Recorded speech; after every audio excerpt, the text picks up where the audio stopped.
हाय, मैं हूं मोहित Punjal from directorsinvestments.com। इस वीडियो के थ्रू मैं एनालाइज करूंगा एक अपकमिंग आईपीओ के बारे में। इस आईपीओ का नाम है डिलीवरी लिमिटेड। ये एक कोरियर बेस्ड कंपनी है। इस कंपनी को एनालाइज करने से पहले इसके इंपॉर्टेंट डेट्स एंड डिटेल्स यहाँ पे ऑलरेडी मेंशन्ड है। अब ये समझिए कि क्या इस आईपीओ में अप्लाई करना चाहिए कि नहीं। तो स्टार्ट करते हैं सबसे पहले ये जानने के लिए कि डिलीवरी लिमिटेड क्या करते हैं। एज अ नेम सजेस्ट कि ये एक कोरियर बेस्ड कंपनी है। ये गुड्स कोरियर करती है, गुड्स सप्लाई करती है टू डिफरेंट प्लेसेस। क्या क्या चीजें सर्विस देती है, जैसे logistic services including delivery of express parcel and heavy goods, partial truckload freight, warehousing, supply chain solutions, cross border express freight services and supply chain software. इस company का जो बहुत अच्छा रोबस्ट पॉइंट है वो है इसका डिपेंडेंस ऑन टेक्नोलॉजी। टेक्नोलॉजी में इनका बहुत अच्छा फोकस है। इनका जो नेटवर्क है, they have been spread across every state in India, every city in India, mostly every city in India. बहुत ही अच्छा wide spread courier based service है इनका। डिलीवरी कंपनी के 164 नेटवर्क इंफ्रास्ट्रक्चर्स है। इसको अगर हम देखें तो 124 गेटवेज हैं, 20 ऑटोमेटेड सॉर्ट सेंटर्स हैं, 83 फुलफिलमेंट सेंटर्स हैं एंड 35 कलेक्शन पॉइंट्स हैं, 24 रिटर्न सेंटर्स हैं एंड 2235 डायरेक्ट डिलीवरी सेंटर्स हैं। ये डाटा जो मैं देख के बोल रहा हूं ये है 30 जून 2021 का। कंपनी का जो focus, as I already said, is more on the data, logistic, internet, computer software. ये इनका मेन रिलायंस है, जिसकी वजह से ये एकदम अच्छा परफॉर्मेंस दे रही है। Unlike other traditional courier companies, इनका जो डिपेंडेंस है वो सॉफ्टवेयर पे बहुत ज्यादा है, तो ट्रैकिंग बहुत इजीली हो जाती है, लॉजिस्टिक का डिलीवरी बहुत स्ट्रीम वे में हो जाता है, मतलब सब कुछ अच्छा वे में चलता है डिलीवरी के लिए। कंपनी के पास 21,342 तो एक्टिव कस्टमर है। ये डाटा भी अगेन 30 जून 2021 का डाटा है मेरे पास। सो कंपनी के कुछ स्ट्रेंथ्स पे एनालाइज करते हैं। कंपनी का जो सबसे बड़ा स्ट्रेंथ है वो है डाटा इंटेलिजेंस कैपेबिलिटी। मैंने बार बार इस वर्ड पे स्ट्रेस किया कि इनका सॉफ्टवेयर इंटरनेट पे बहुत बड़ा रिलायंस है, तो डाटा इंटेलिजेंस इनका एक बहुत बड़ा स्ट्रेंथ है। इनका integrated portfolio of logistic services है। इनका जो सप्लाई चेन है वो बहुत ही अच्छा है। थोड़े टाइम में डिलीवरी ने अपने आप को पूरे कंट्री में स्प्रेड कर दिया। इवन ड्यूरिंग पेंडेमिक, कोरोना के पेंडेमिक में 2020 में 2021 में डिलीवरी ने अपने आप को रोका नहीं है। I can personally vouch for that. Delivery की सर्विसेज बहुत ही अच्छी रही है ड्यूरिंग द पेंडेमिक। इन्होंने हर जगह पे अपने आप को स्प्रेड किया है, एसेंशियल सर्विसेज इन्होंने सप्लाई की है, तो they have done extremely well. अच्छा नाम बनाया है डिलीवरी ने। और कैसे बनाया है? Supply chain, as I said, की सब जगह अवेलेबल है। सॉफ्टवेयर पे रिलायंस इनका बहुत ज्यादा है। आप आराम से चेक कर सकते हैं पार्सल कहां पे डिलीवर्ड है, कैसा है, कहां अड़ा है, इजीली ट्रेसेबल है। पार्सल मिसप्लेस के ऑप्शंस बहुत ही कम है। कि जो पेमेंट मेथड्स हैं वो भी बहुत एडवांस्ड एंड रोबस्ट है। So good thumbs up with the delivery operational system, very good in terms of operational. अब मैंने थम्स अप सिर्फ डिलीवरी की ऑपरेशनल सिस्टम को दिया है। अब जानते हैं कंपनी के फाइनेंशियल्स कैसे हैं। अगर हम फिगर देखें 31 मार्च 2019 के टोटल एसेट्स के, तो वो थे 4062 करोड़ रुपए के, जो कि 31 दिसंबर 2021 के जो आए हैं वो कितने हो गए हैं? 8,429 करोड़ रुपए, ऑलमोस्ट डबल। अब आते हैं टोटल रेवेन्यू पे। 31 मार्च 2019 को रेवेन्यू था 1,694 करोड़ रुपए का, जो कि बढ़ के हो गया 4,911 करोड़ रुपए। तो कितने गुना हुआ? अप्रोक्सीमेटली 3 गुना। अब आते हैं सबसे important, profit after tax. Profit after tax देखेंगे 31 मार्च 2019 के थे डिसअपॉइंटिंग -1783 करोड़ रुपए, जो कि कम होके हो गया माइनस 891 करोड़ रुपए। आप समझ रहे हैं, आधा लॉस हो गया, पर लॉस मेकिंग कंपनी है, एसेट्स अच्छे हैं, रेवेन्यू अच्छा है, प्रॉफिट आफ्टर टैक्स लॉस में है।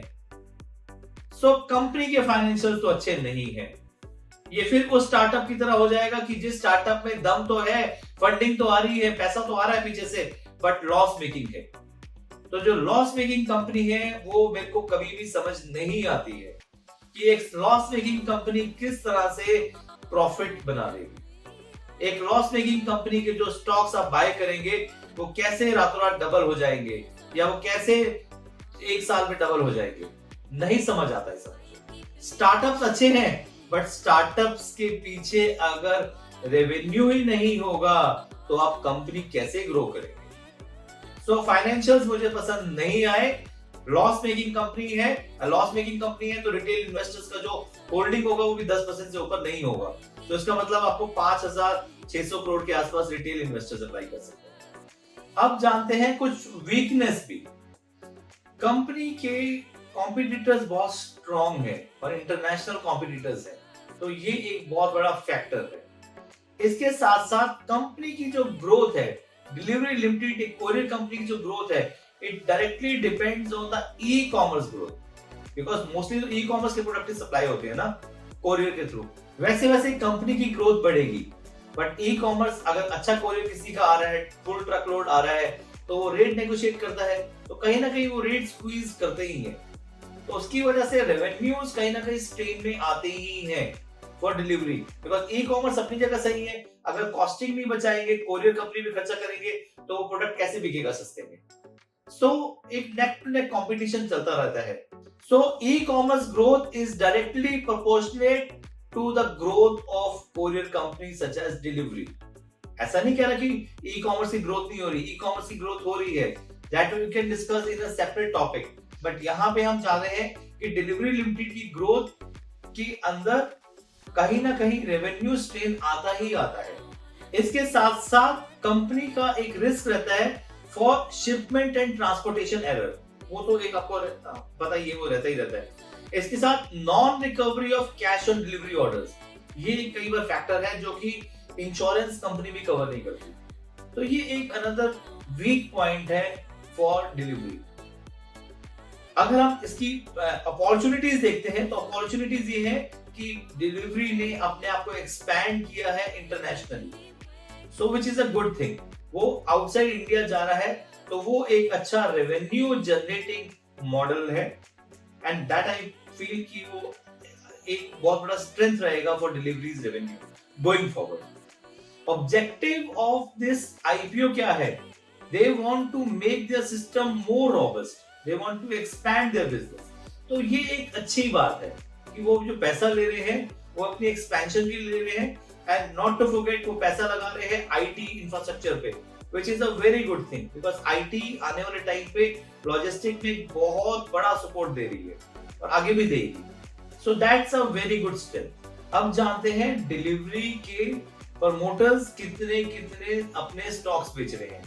तो डिलीवरी के प्रमोटर्स मिस्टर कपिल भारती जी बेच रहे हैं अपने 5 करोड़ स्टॉक्स, मिस्टर मोहित टंडन बेच रहे हैं अपने 40 करोड़ के स्टॉक्स, एंड मिस्टर सूरज सारान बेच रहे हैं 6 करोड़ के स्टॉक्स। तो ये अपने स्टॉक्स बेच रहे हैं for generating revenue for delivery. अगर हम नाउ एनालाइज करते हैं इतना कुछ समझने के बाद कि क्या डिलीवरी के आईपीओ में इन्वेस्ट करना चाहिए कि नहीं, सो मैं इसके फेवर में तो नहीं हूं, शॉर्ट टर्म में तो नहीं हूं, बट लॉन्ग टर्म के लिए, बिकॉज मेरे को डिलीवरी की सोफिस्टिकेटेड आईटी पे पूरा विश्वास है, तो लॉन्ग टर्म के लिए स्टॉक तो अच्छा है। बट फाइनेंशियल जैसे कि अभी भी ब्लीड कर रहे हैं 3 साल के बावजूद भी, तो मुझे लगता है कि गो स्लो, पूरा पैसा ना लगाएं। अगर आप 5 या 10 लॉट लेने की सोच रहे हैं तो आप, मेरी रिक्वेस्ट है 3 या 4 लॉट लीजिए and keep it for long term. जितने भी स्टार्टअप्स हैं, जब वो ब्लीड कर रहे होते हैं, उनको फंडिंग आ रही होती है, तो वो शॉक एब्जॉर्बर तो होते हैं, बट एक्चुअल स्ट्रेंथ नहीं दिखती है। एक्चुअल स्ट्रेंथ तभी दिखती है जब उनके फाइनेंशियल्स अच्छे हो जाए। देखिए कंपनी का ग्रोथ प्रोस्पेक्ट बहुत अच्छा दिख रहा है, बट लॉन्ग टर्म विजन वाले लोग ही इसमें इन्वेस्ट करें। शॉर्ट टर्म विजन वाले लोग डिलीवरी के आईपीओ में इन्वेस्ट ना करें। अगर इसके सिवाय आपको कोई और क्वेरी है अबाउट डिलीवरी आईपीओ तो नीचे दिए हुए नंबर पे कॉल कर सकते हैं। Me and my team will guide you and assist you.